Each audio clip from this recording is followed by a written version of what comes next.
Suatu hari yang cerah, Raja Harun ar-Rasyid dan para pengawalnya meninggalkan istana untuk berburu.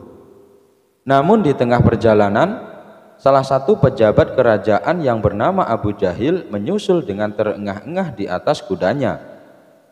"Baginda, Baginda, hamba mau mengusulkan sesuatu," kata Abu Jahil sambil mendekati sang raja. "Apa usulmu, wahai Abu Jahil?" tanya Baginda Raja. "Agar acara berburu ini lebih menarik dan disaksikan banyak penduduk, bagaimana kalau kita sayembarakan saja?" ujar Abu Jahil dengan raut wajah serius. Baginda Raja terdiam sejenak dan mengangguk-angguk. "Hamba ingin beradu ketangkasan dengan Abu Nawas, dan nanti pemenangnya akan mendapatkan sepundi uang emas.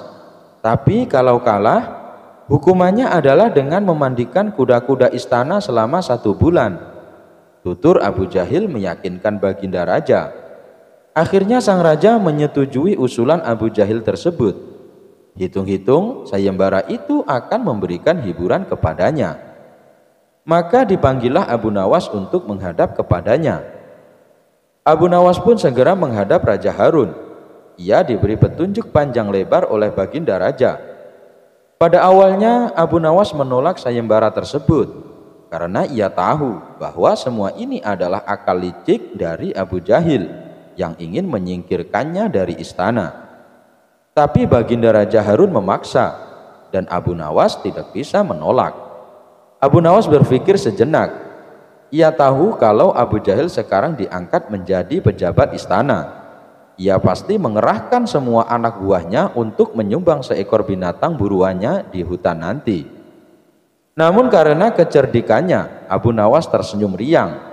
Abu Jahil yang melihat perubahan raut muka Abu Nawas menjadi penasaran dibuatnya. Mana mungkin Abu Nawas bisa mengalahkan dirinya kali ini, pikir Abu Jahil dalam hati. Akhirnya Baginda menggiring mereka di tengah alun-alun istana. Raja dan seluruh rakyat menunggu siapa yang akan menjadi pemenang dalam lomba berburu. Trompet tanda mulai adu ketangkasan pun telah ditiup. Abu Jahil segera memacu kudanya secepat kilat menuju hutan belantara. Anehnya, Abu Nawas justru sebaliknya. Dia dengan santainya menaiki kudanya sehingga para penonton banyak yang berteriak. Menjelang sore hari, tampaklah kuda Abu Jahil memasuki pintu gerbang istana. Ia pun mendapat sambutan meriah dan tepuk tangan dari rakyat yang menyaksikannya. Di sisi kanan dan kiri kuda Abu Jahil tampak puluhan hewan yang mati terpanah. Abu Jahil dengan tersenyum bangga memperlihatkan semua binatang buruannya di tengah lapangan. "Aku, Abu Jahil, berhak memenangkan lomba ini. Lihat, binatang buruanku banyak. Mana mungkin Abu Nawas mengalahkanku?" teriaknya lantang yang membuat para penonton semakin ramai bertepuk tangan. Tidak berapa lama kemudian terdengar suara kaki kuda Abu Nawas. Semua orang menertawakan dan meneriakinya karena Abu Nawas tak membawa satu pun binatang buruan di kudanya. Tapi Abu Nawas tidak tampak gusar sama sekali. Ia malah tersenyum dan melambaikan tangan. Baginda Raja menyuruh 2 orang pengawalnya maju ke tengah lapangan dan menghitung jumlah binatang buruan yang didapatkan 2 peserta tersebut. Dan kesempatan pertama, para pengawal menghitung jumlah binatang hasil buruan Abu Jahil. 35 ekor kelinci, ditambah 5 ekor rusa dan 2 ekor babi hutan, kata salah satu pengawal. "Kalau begitu, akulah pemenangnya, karena Abu Nawas tak membawa seekor binatang pun," teriak Abu Jahil dengan sombongnya. "Tenang, tenang, aku membawa ribuan binatang. Jelaslah aku pemenangnya, dan engkau, wahai Abu Jahil, silahkan memandikan kuda-kuda istana menurut aturan lomba. Semua binatang boleh ditangkap, yang penting jumlahnya," kata Abu Nawas sambil membuka bambu kuning yang telah diisi dengan ribuan semut merah. "Jumlahnya sangat banyak, Baginda, mungkin ribuan. Kami tak sanggup menghitungnya lagi," kata pengawal kerajaan yang menghitung jumlah semut itu. Melihat kenyataan itu, Abu Jahil tiba-tiba saja jatuh pingsan. Baginda Raja tertawa terpingkal-pingkal dan langsung memberi hadiah kepada Abu Nawas. Kecerdikan dan ketulusan hati pasti bisa mengalahkan kelicikan. Suatu kali Abu Nawas pergi keluar kota untuk menemui sahabat lamanya. Dengan membawa perbekalan seadanya, ia berangkat menuju kota tempat sahabatnya. Singkat cerita, sampailah ia di rumah sahabatnya. "Assalamualaikum," ucap Abu Nawas saat mengetuk pintu rumahnya. Saat pintu rumah dibuka, sahabatnya kaget bercampur bahagia. "Waalaikumsalam Abu Nawas, apa kabarmu?" jawab sahabatnya sambil memeluk Abu Nawas. "Mari silahkan masuk," ajak sahabatnya. Mereka berdua saling melepas rindu dan terlibat perbincangan yang penuh canda tawa. Setelah ngobrol kesana kemari, terdengarlah suara azan asar. "Wahai kawan, saya minta izin sholat di rumahmu," pinta Abu Nawas. "Oh, silahkan Abu Nawas, saya mau keluar sebentar untuk membeli makanan," balas sahabatnya. Abu Nawas lalu ke kamar mandi untuk berwudu. Tapi saat ia akan melaksanakan sholat, ia bingung di mana letak arah kiblat. Mau bertanya kepada sahabatnya, tapi sahabatnya sedang keluar beli makanan. Abu Nawas mencoba menunggu sahabatnya pulang. Lama sudah ia menunggu. Ternyata sahabatnya tak kunjung datang juga. Akhirnya ia memutuskan sendiri kemana arah kiblatnya. Abu Nawas menggelar sajadahnya dan mulai menunaikan sholat. Tidak berapa lama sahabatnya pun datang. Ia tertawa melihat Abu Nawas sholat menghadap arah kiblat yang salah. Setelah Abu Nawas selesai menunaikan sholat, sahabatnya berkata memberitahu, "Hei Abu Nawas, arah kiblatnya bukan ke situ," tutur sahabatnya. "Hah? Apakah arah sholatku salah?" tanya Abu Nawas. "Tidak, hanya saja arah sajadah kamu yang salah," jawab sahabatnya. "Kalau begitu tegur saja sajadahku, jangan aku," balas Abu Nawas. Keduanya pun tertawa bersama-sama. "Ya sudah, mari kita sholat berjamaah. Habis itu kita baru makan-makan," ajak Abu Nawas kepada sahabatnya. Kisah penampilan suci. Suatu hari ada seorang rohib berpenampilan layaknya orang suci. Namun ia terlihat kebingungan beberapa kali. Ia mondar-mandir tepat di depan rumah Abu Nawas. Karena merasa kasihan, Abu Nawas lalu menyapanya. "Wahai tuan, sepertinya Anda bukan orang sini. Siapa Anda?" tanya Abu Nawas. "Ya, saya berasal dari negeri seberang. Saya adalah seorang rohib," jawab orang tersebut. "Rohib? Apa itu rohib?" tanya Abu Nawas. "Rahib itu adalah orang yang bertugas untuk membimbing manusia menuju surga," jawab orang itu kembali. "Oh, tapi dari tadi saya perhatikan Anda terlihat sedang kebingungan. Sudah beberapa kali Anda mondar-mandir tepat di depan rumah saya.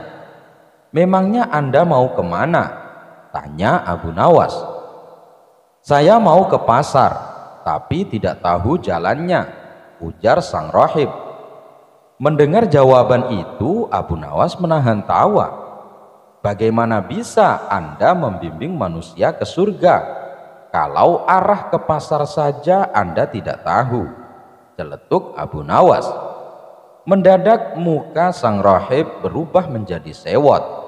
Ia langsung pergi meninggalkan Abu Nawas. Abu Nawas menemukan sekantong emas.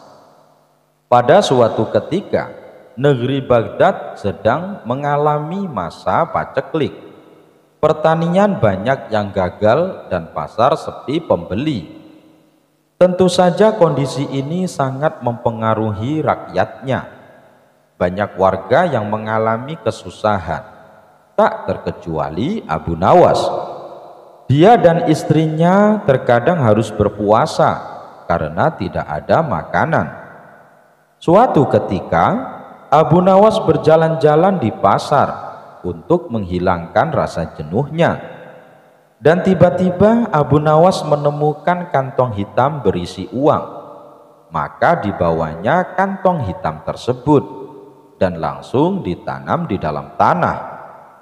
Abu Nawas merenung sepanjang malam. Pikirannya bertanya-tanya, apakah uang di dalamnya akan diambil atau tidak. Hatinya berpikir untuk mengambilnya karena keluarganya sedang mengalami kelaparan.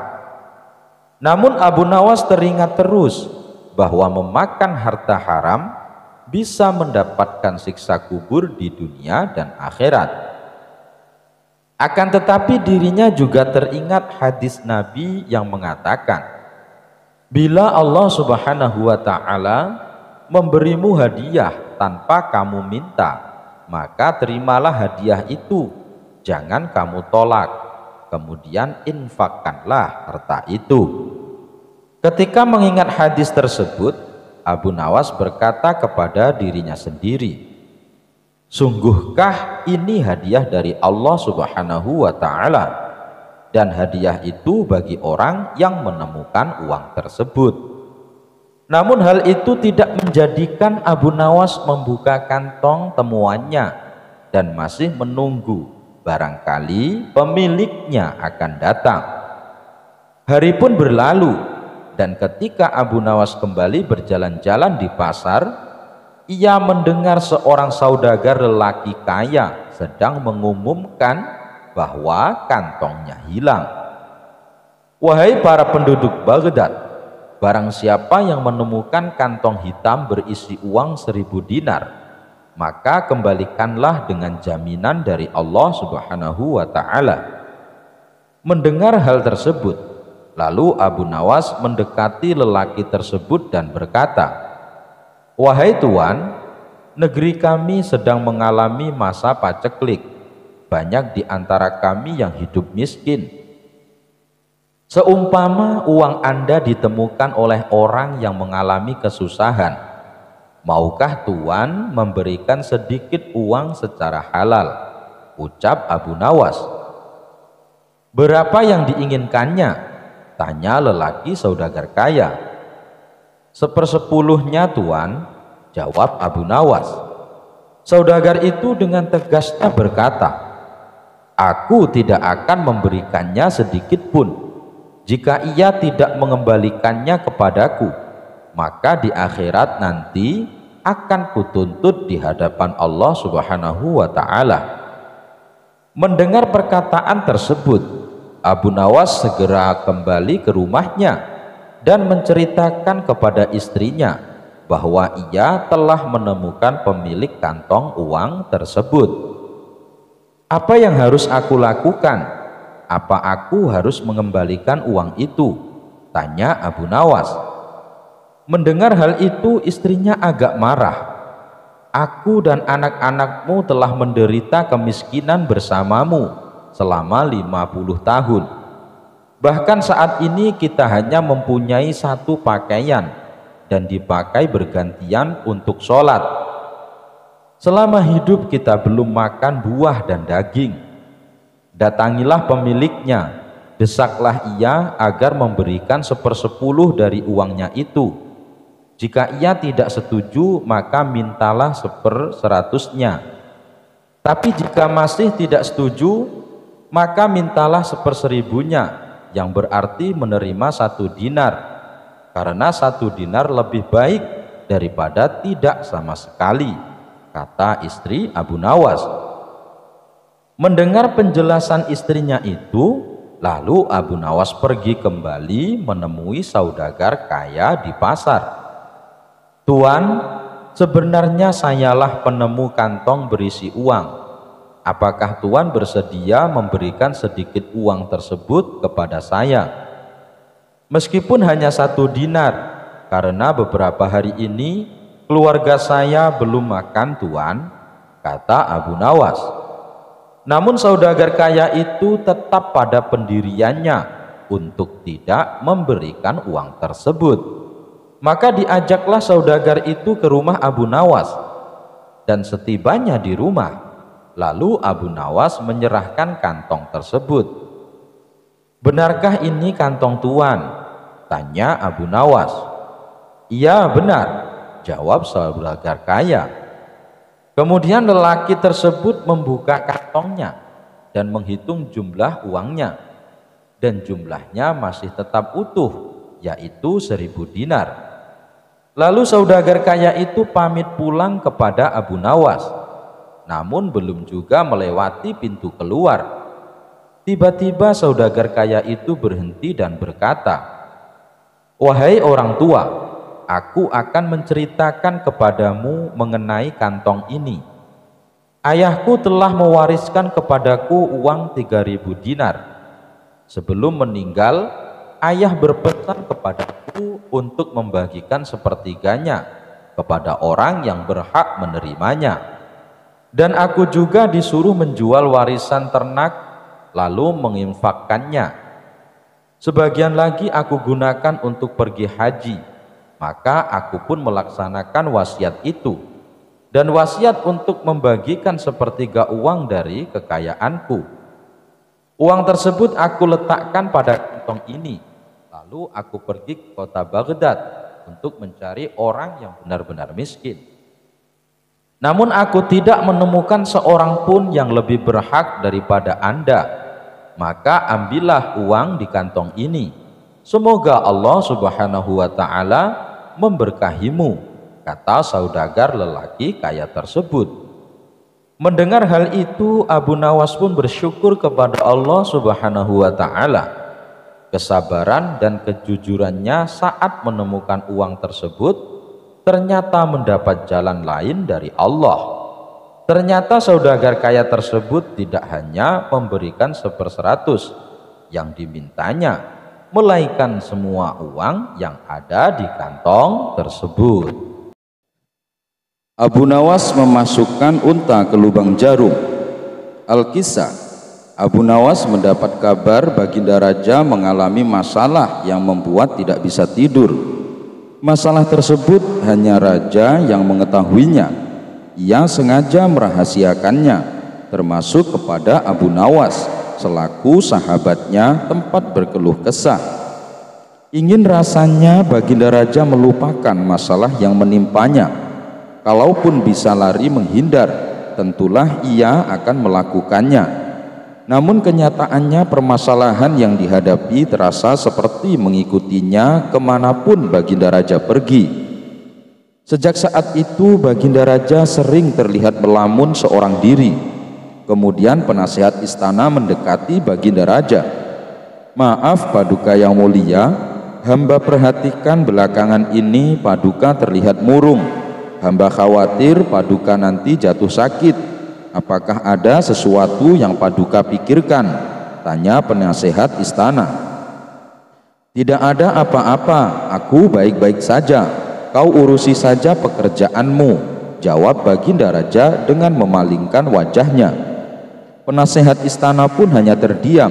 Ia merasakan gelagat bahwa Baginda Raja sedang dilanda masalah besar. Dikarenakan Baginda Raja tidak mau berterus terang, penasehat istana tidak berani membujuknya untuk menceritakan masalah yang dihadapi. Makin hari sikap Baginda Raja makin tertutup, bahkan kini enggan menerima tamu. Hal ini membuat para pejabat istana menjadi sangat khawatir. Apa yang harus kita lakukan? Makin hari Baginda Raja terlihat mengkhawatirkan. Ini sangat buruk untuk kondisinya. Jangan sampai Baginda Raja jatuh sakit, kata salah seorang menteri. "Aku juga cemas melihat sikap Baginda Raja belakangan ini. Aku sudah coba membujuknya supaya mau menceritakan masalah yang dialami, tapi ia malah memalingkan wajah. Baginda Raja memilih menutup diri, beber penasehat istana. Saya ada saran, bagaimana kalau masalah ini kita sampaikan kepada Abu Nawas? Biasanya dia tahu solusinya, ujar salah satu dari menteri. Ya, saya setuju dengan saran tersebut, balas lainnya. Maka beberapa menteri istana segera mendatangi rumah Abu Nawas. Melihat yang datang adalah para menteri, Abu Nawas sempat terkejut. Biasanya yang diutus Baginda Raja adalah prajurit istana. Kenapa kalian yang datang? Tanya Abu Nawas. Kami kesini bukan diutus Baginda Raja, tapi atas kemauan sendiri, jawab para menteri. Kemudian para menteri ini memberitahu Abu Nawas tentang keadaan yang menimpa Baginda Raja. Kami semua sudah berusaha memberi perhatian, tapi Baginda Raja selalu menutup diri, kata salah satu menteri. Baiklah, aku akan coba menghiburnya. Mari kita ke istana sekarang, ajak Abu Nawas. Singkat cerita, Abu Nawas menghadap Baginda Raja. Ia lalu bercerita kisah-kisah jenaka di hadapan Baginda Raja. Berharap bisa terhibur dan tertawa, tapi ternyata tidak ada reaksi apapun. Baginda Raja hanya terdiam, malah meninggalkan Abu Nawas lalu masuk ke kamarnya. Selepas Baginda Raja pergi, para menteri segera menghampiri Abu Nawas. Bagaimana ini Abu Nawas? Kamu lihat sendiri kan? Ucap mereka. Sepertinya Baginda Raja sedang mengalami masalah berat. Biarkan aku pulang dulu. Aku akan memikirkan cara untuk mengatasi masalah ini, ucap Abu Nawas. Setibanya di rumah, Abu Nawas terus memikirkan cara terbaik memecahkan masalah ini. Setelah berpikir cukup lama, akhirnya Abu Nawas menemukan ide cemerlang. Esok harinya Abu Nawas pergi ke pasar. Di hadapan orang-orang, Abu Nawas berteriak, apakah di antara kalian ada yang bisa memasukkan unta ke lubang jarum? Mendengar pertanyaan Abu Nawas, semua orang yang ada di sana heran. Salah satu dari mereka lalu menjawab, mana mungkin bisa, itu perkara yang mustahil.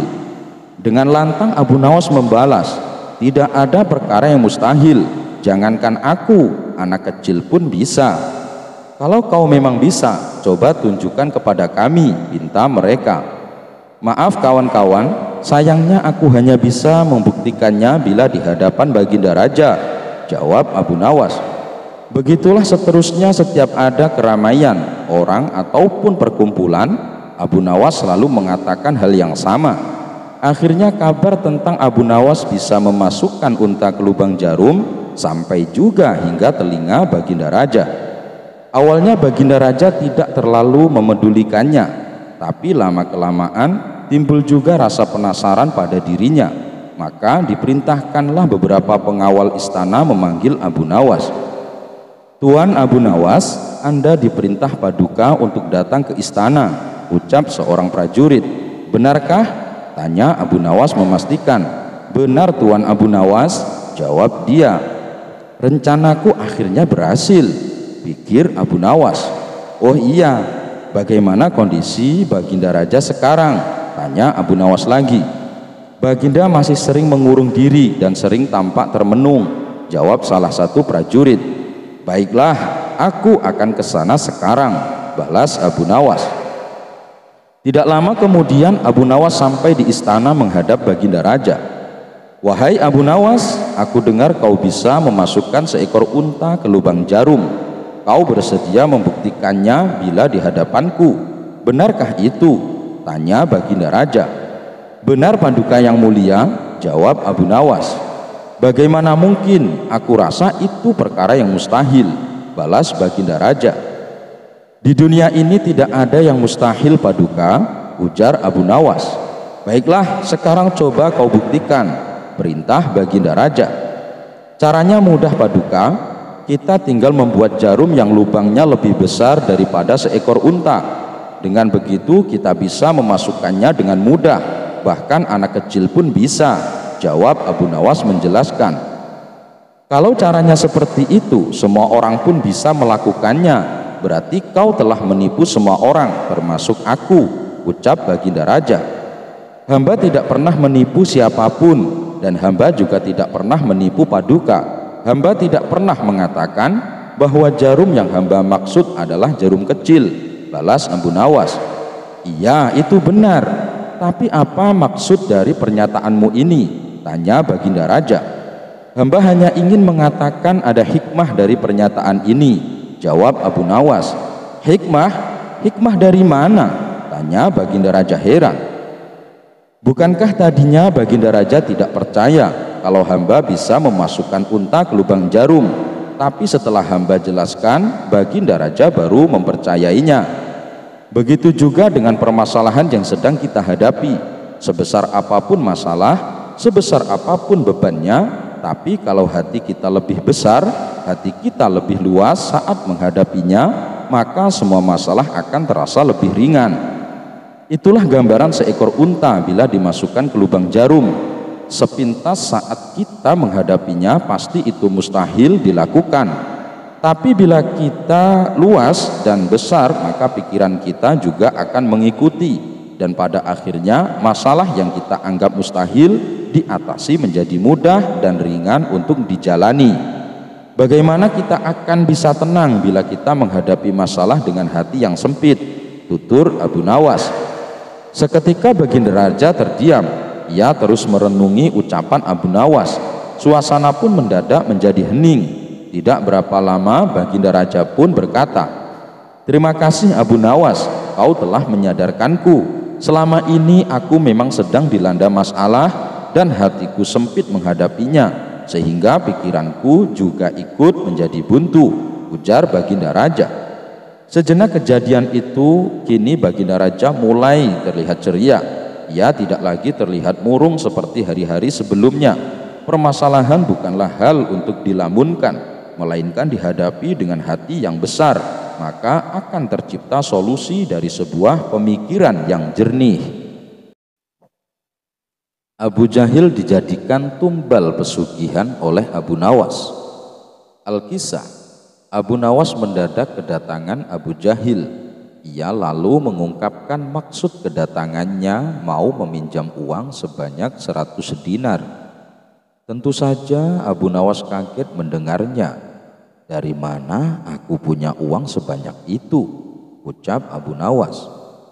"Ayolah, aku yakin kamu pasti ada. Pinjamilah barang sebulan," minta Abu Jahil merengek. Awalnya Abu Nawas enggan mengabulkan permintaan Abu Jahil, tapi karena didesak terus-menerus, akhirnya tidak kuasa menolak. "Tapi janji ya, hanya sebulan," kata Abu Nawas mewanti-wanti.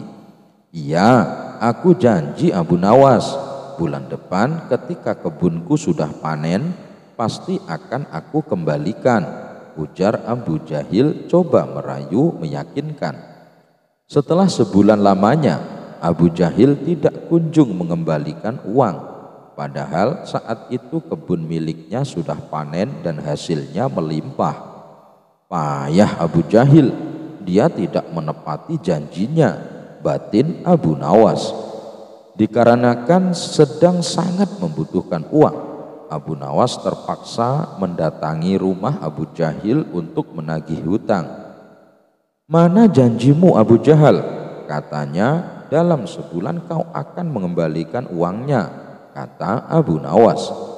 Abu Jahil pun menjawab bahwa dirinya belum bisa membayar hutang.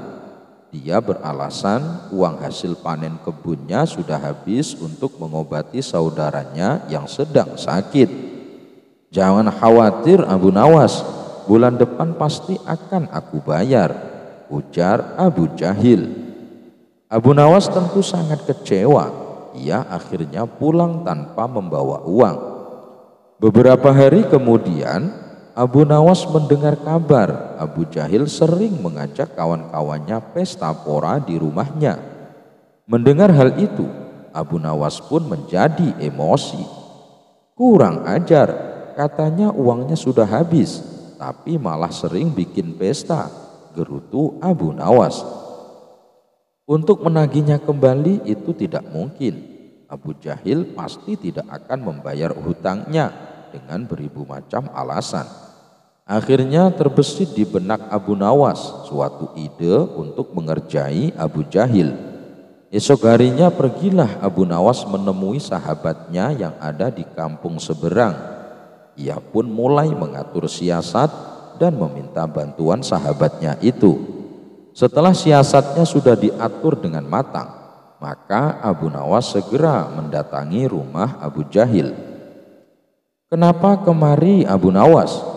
Kan sudah kubilang mengembalikan uangnya bulan depan," kata Abu Jahal. "Kamu jangan salah paham Abu Jahil. Aku kesini bukan mau menagih hutang, tapi ingin mengajakmu menemui orang pintar," balas Abu Nawas. "Menemui orang pintar untuk apa?" tanya Abu Jahil penasaran. "Begini Abu Jahil, di kampung seberang katanya ada dukun pesugihan yang bisa membuat kita jadi kaya. Aku ingin mencobanya ke sana," jawab Abu Nawas. "Benarkah? Baiklah, aku ikut Abu Nawas. Aku juga ingin kaya raya," sahut Abu Jahil kegirangan. Singkat cerita, sampailah Abu Nawas dan Abu Jahil di rumah seorang dukun pesugihan. Setelah keduanya dipersilahkan masuk, dukun tersebut bertanya, "Ada keperluan apa kalian kemari?" Abu Nawas lalu mengungkapkan keinginan ingin kaya raya tanpa harus bekerja. "Oh, itu gampang, tapi ada syaratnya," ujar dukun tersebut. "Apa itu syaratnya?" tanya Abu Nawas. "Syaratnya harus ada tumbal, tapi jangan khawatir, tumbalnya tidak harus dari keluarga. Orang lain juga bisa dijadikan tumbal, tapi orang lain tersebut adalah orang yang ada kaitannya dengan hartamu," jawab sang dukun. "Maksudnya bagaimana? Saya belum paham," tanya Abu Nawas lagi.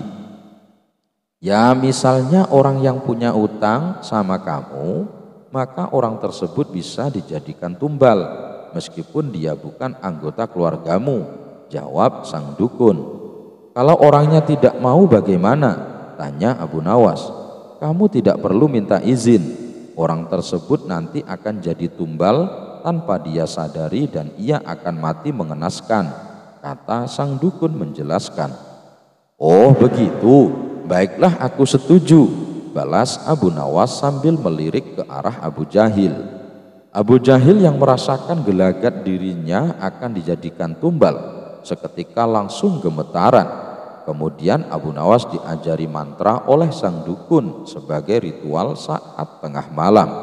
Sepulangnya dari rumah sang dukun di tengah perjalanan, Abu Nawas berkata, "Abu Jahil, hutangmu yang 100 dinar tidak usah kamu kembalikan.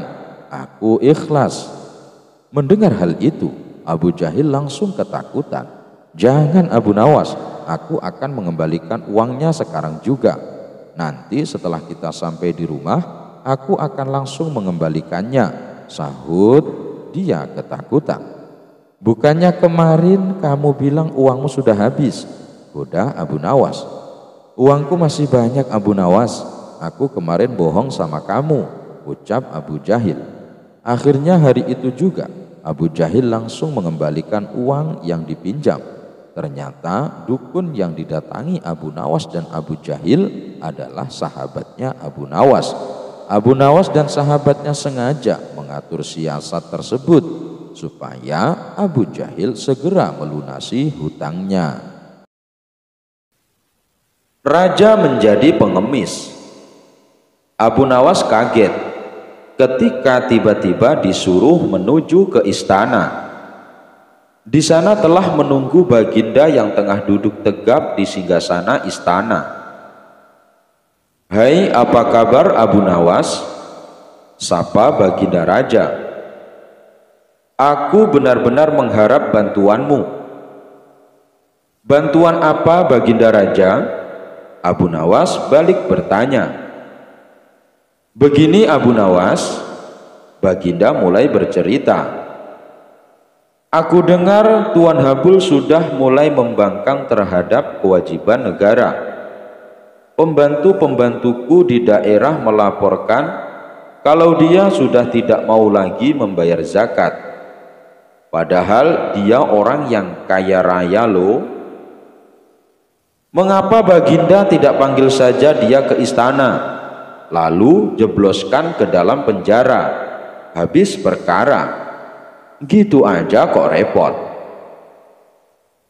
Sebenarnya bisa saja aku berbuat begitu, tapi apa tidak ada cara lain?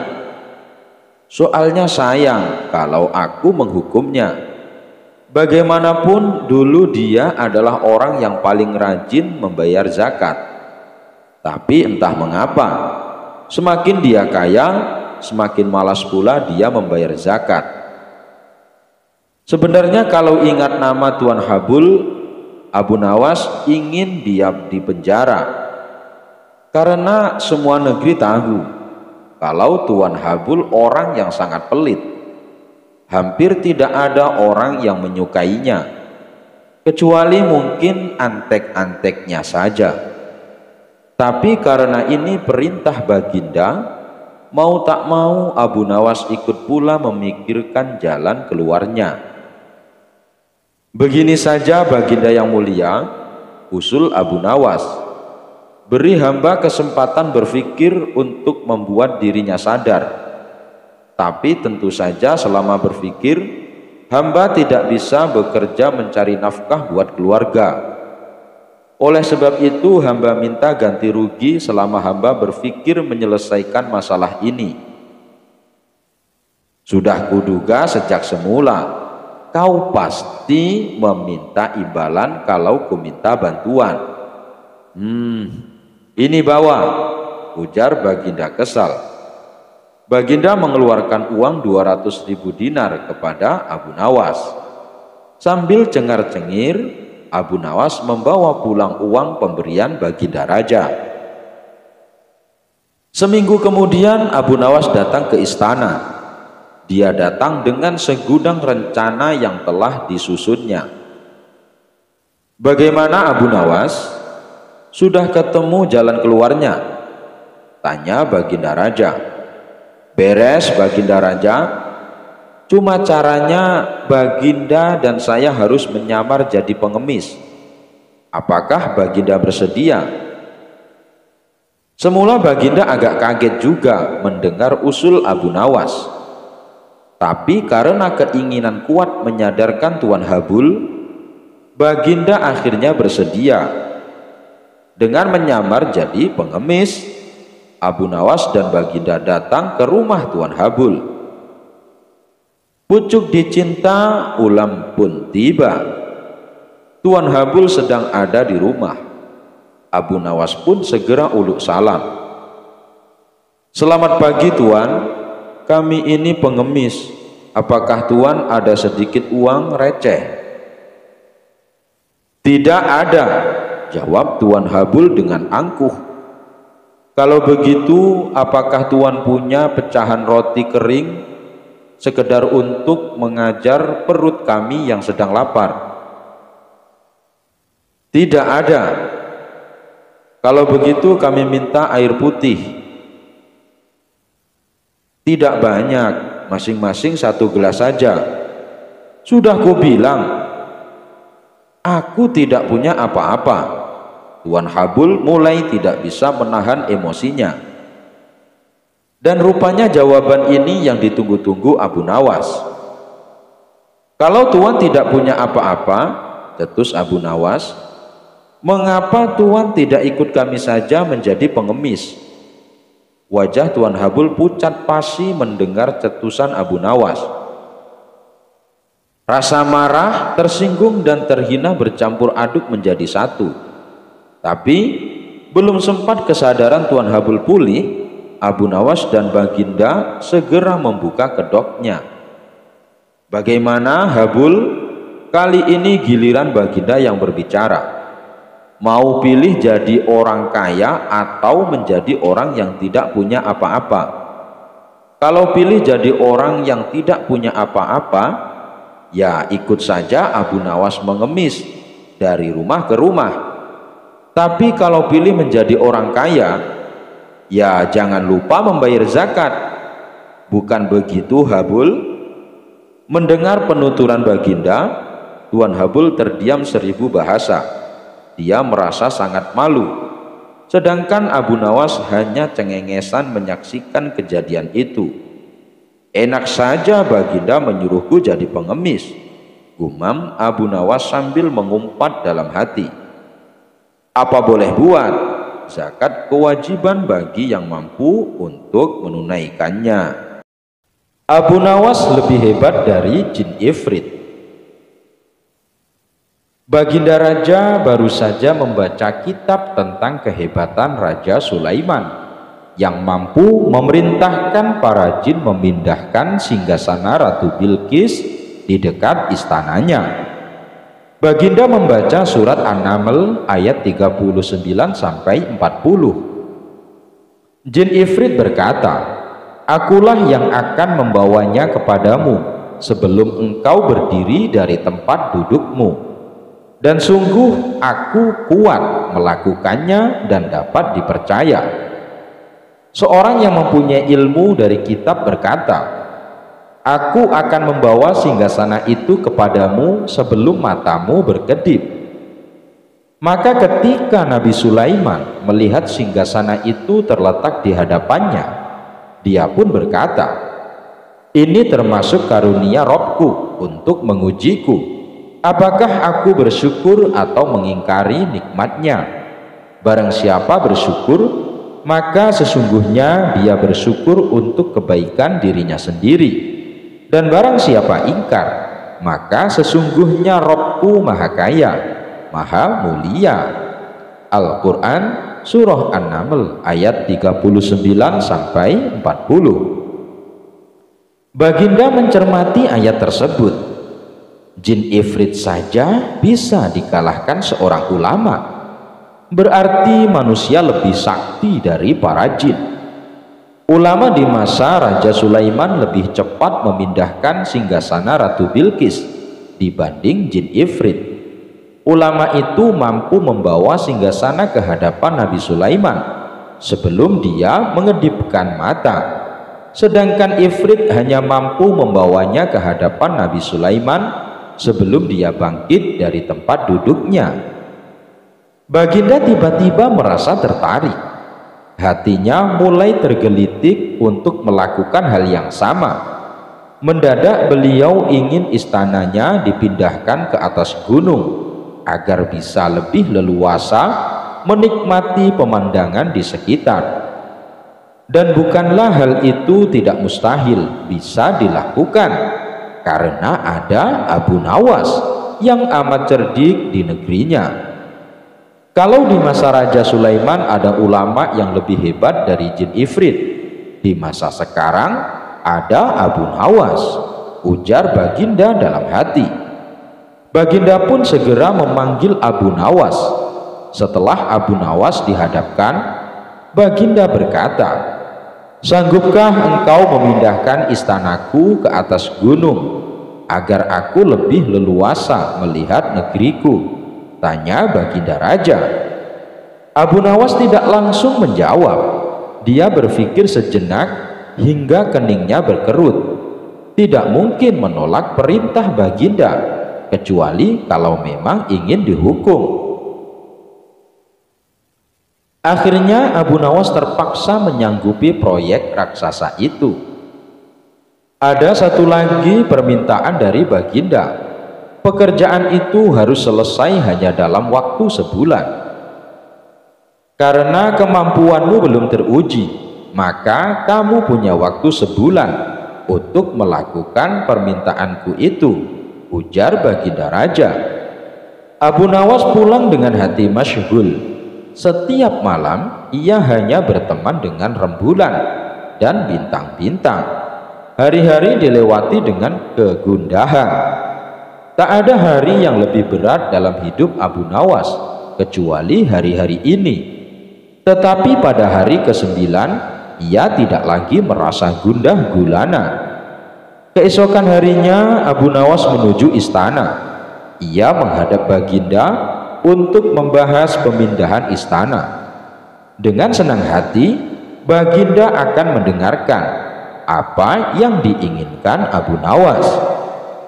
Ampun tuanku, hamba datang ke sini hanya untuk mengajukan usul untuk memperlancar pekerjaan hamba nanti, kata Abu Nawas. Apa usulmu? Hamba akan memindahkan istana paduka yang mulia tepat pada hari raya Idul Kurban, yang kebetulan hanya kurang 20 hari lagi. Kalau hanya itu usulmu, baiklah, kata Baginda Raja. Satu lagi Baginda, Abu Nawas menambahkan. Apalagi? Tanya Baginda Raja. Hamba mohon Baginda menyembelih 10 ekor sapi yang gemuk untuk dibagikan langsung kepada para fakir miskin, kata Abu Nawas. Usulmu kuterima, kata Baginda menyetujui. Abu Nawas pulang dengan perasaan riang gembira.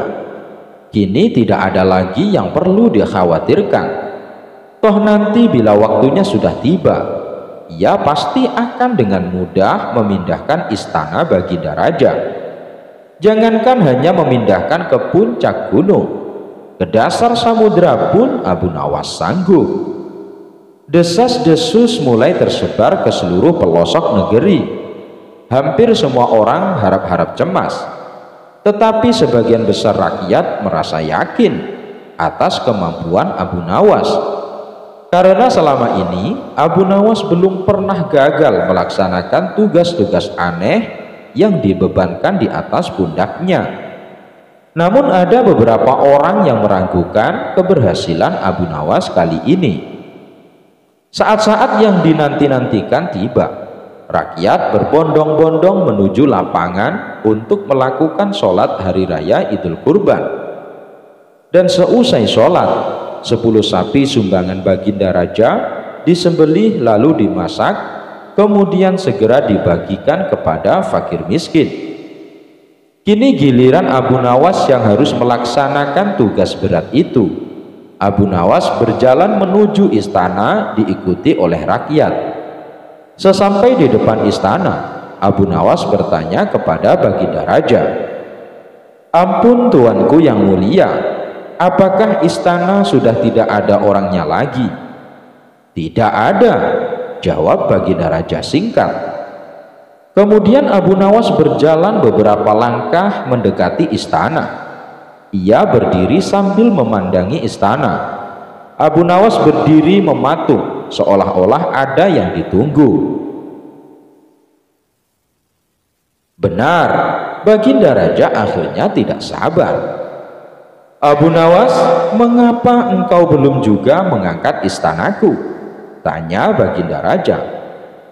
"Hamba sudah siap sejak tadi, Baginda," jawab Abu Nawas. "Apa maksudmu engkau sudah siap sejak tadi? Kalau engkau sudah siap, lalu apa yang engkau tunggu?" tanya Baginda masih diliputi perasaan heran. "Hamba menunggu istana paduka yang mulia diangkat oleh seluruh rakyat yang hadir untuk diletakkan di atas pundak hamba. Setelah itu, hamba tentu akan memindahkan istana paduka yang mulia ke atas gunung sesuai dengan titah paduka." Baginda Raja Harun ar-Rasyid terpana. Beliau tidak menyangka Abu Nawas masih bisa keluar dari lubang jarum. Abu Nawas dan segentong air. Al-Kisah. Kali ini Baginda Raja berencana akan berburu di hutan. Baginda Raja memerintahkan pembantunya untuk menyiapkan semua peralatan dan perbekalan selama berburu. Berbeda dari cara berburu sebelumnya, kali ini Baginda Raja mengajak serta Abu Nawas.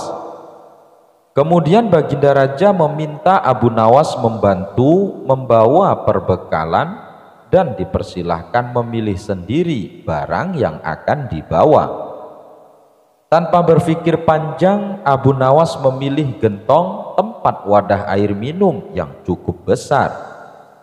Baginda Raja dan prajurit heran dengan pilihan Abu Nawas.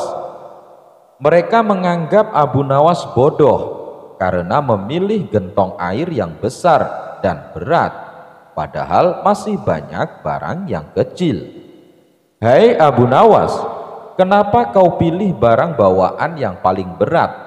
Tanya Baginda Raja penasaran. Nanti Paduka Raja juga akan tahu sendiri, ucap Abu Nawas sambil tersenyum. Baginda Raja pun memerintahkan pasukannya untuk berjalan, dan selama perjalanan tentunya Abu Nawas menjadi orang yang paling terakhir. Ia berjalan paling belakang karena beratnya membawa gentong air. Karena perjalanan yang cukup jauh, rombongan memilih berhenti untuk istirahat sejenak. Di saat itulah mereka membutuhkan air untuk menghilangkan rasa dahaga, dan tentunya Abu Nawas menjadi orang paling dicari karena Abu Nawas yang membawa perbekalan air minum. Setelah perjalanan dilanjutkan, gentong air yang dibawa Abu Nawas mulai berkurang isinya dan menjadi lebih ringan. Abu Nawas pun tidak lagi berjalan di belakang. Kini ia berjalan di tengah-tengah rombongan. Setelah istirahat yang kedua, ketiga, dan seterusnya, gentong air yang dibawa Abu Nawas pun semakin berkurang, sampai kemudian gentongnya kosong sama sekali. Karena gentongnya sudah kosong, tentu saja Abu Nawas meninggalkannya, sehingga Abu Nawas pun bisa berjalan di samping Baginda Raja di barisan depan. Melihat hal itu, Baginda Raja tersenyum. Kini Baginda telah mendapatkan jawaban atas pertanyaan yang diajukan sebelum berangkat. Kamu memang cerdik Abu Nawas, ujar Baginda Raja dalam hatinya.